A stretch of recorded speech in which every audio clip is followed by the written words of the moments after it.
As a leader, it's your responsibility to make sure that your team, your department, your business runs as smoothly and effectively as possible. And as the one in charge, some leaders fall into a pattern of looking for the areas where things aren't working very well and taking action to fix them. But focusing on the areas that aren't working well can actually backfire on you. In the book Good to Great, the author Jim Collins talks about the fact that successful leaders build great companies because of their ability to connect. It's their understanding of the value of people and the willingness to connect with them that makes their companies great. Jim says, those who build great companies understand that the ultimate throttle on growth for any great company is not markets or technology or competition or products. It is the one thing above all others, the ability to get and keep enough of the right people. Well, how do you do that? You do that by connecting with those people. Early in my career, I was a department manager at a department store. And if anybody who's ever worked in retail knows that a store visit from a district or regional manager is a really big deal. It takes weeks of preparation, and the days leading up to the store visit are long and hard and exhausting. So we were expecting a visit from our district manager. And the day of the visit, we were all standing at our posts, waiting for the district manager to come to our department. And then he arrived with his entourage, and they would go to each department and meet the department manager, and the department manager would take the district manager and the entourage around through their department, and we would share key metrics and point out great product stories and great visual presentations that were really working for us. Our district manager was not a very good communicator. He shook my hand when my store manager introduced us, and then he proceeded to follow me around through the department. He pointed out a couple of things that were not up to standard, and we were done. That was my first ever visit from a district manager, and I remember going to my office afterwards, closing the door, and crying.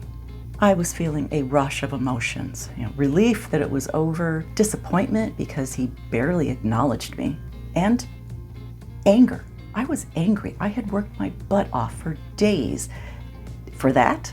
In every company, every organization, every team, whether it's as large as a large multi-million-dollar company or as small as just a couple of people on a team, the leader sets the tone, and that tone establishes the culture of that team. That district manager set the tone for sure, and his tone was one of correcting. Years later, I was the director of store operations, and I reported to Joe, who was the vice president of stores. Now, Joe took me on a store visit, so I was part of the entourage. Upon arriving at our first store, Joe met the store manager, and we stood there and we talked with her for at least 10 minutes. He asked her questions. Had she always lived in that town? What did she do before she joined us? He really got to know her, her background, her family, even her pets. And then he asked to meet the rest of her team. And we met all of them, and he asked each and every one of them a question or two to get to know them. Joe set the tone for his division, and in every encounter that he had, he set the tone of connecting. During his tenure of leadership, we had the lowest turnover, the best retention, the lowest shrink, and the best sales and profitability.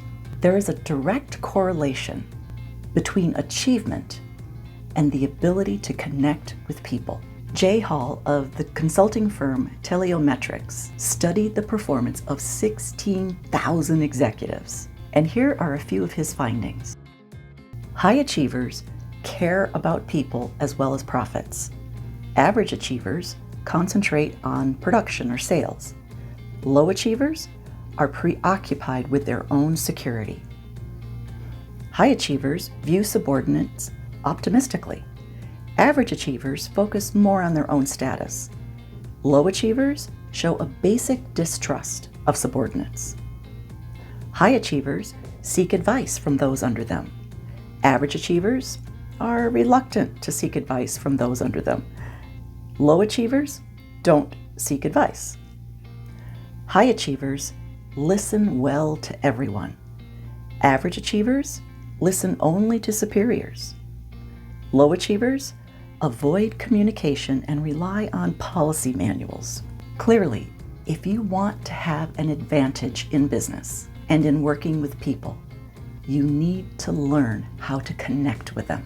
For more tips like this, like us and follow us on Facebook, Instagram, YouTube, LinkedIn, and wherever you listen to your favorite podcast. Just search for Retail Level Up.